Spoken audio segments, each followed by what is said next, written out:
Well, maybe two comments just to reply to these questions. And one is very much related also to Russian gas and the political commitment that the European Union took about not only reducing but to completely phase out the Russian gas by 2027.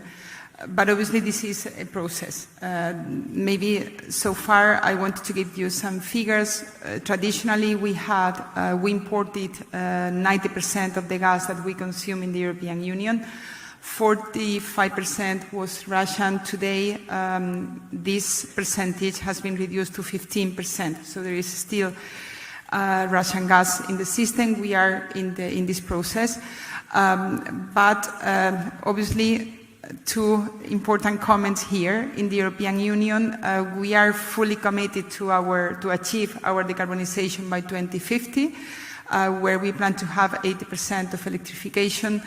But in the meantime, we need to replace this Russian gas by other sources, as I was mentioning in my first intervention. So we have increased, in particular, LNG supplies from the US, but also from other sources.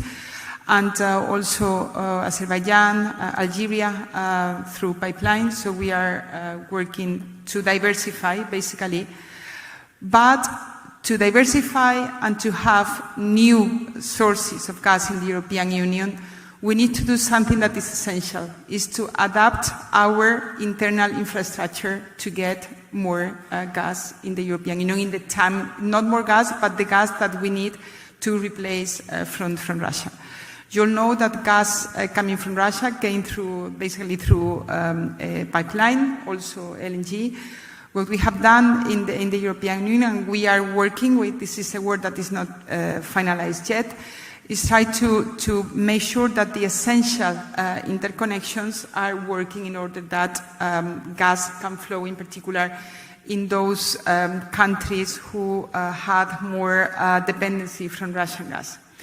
The question, you say how, obviously we need investment, and I want to mention in particular the REPowerEU. The REPowerEU was the plan that we adopted in the European Union basically to tackle the crisis after the invasion of Ukraine.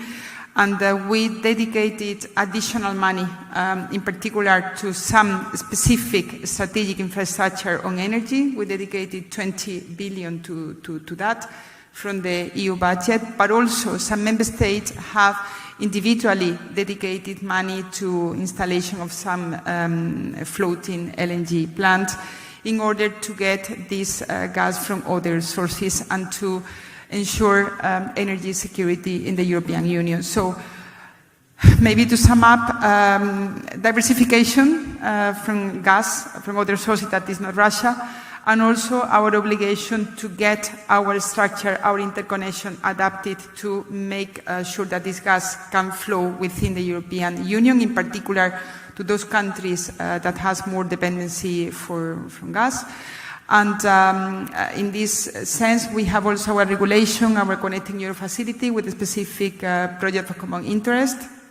Now we are not allowed to finance more projects on gas, but still some of those projects are in the list and will develop the most important in the future. And the second point, we are very transparent on our gas consumption needs over the next 25 years. So these are the two elements I can contribute to your question. Thank you.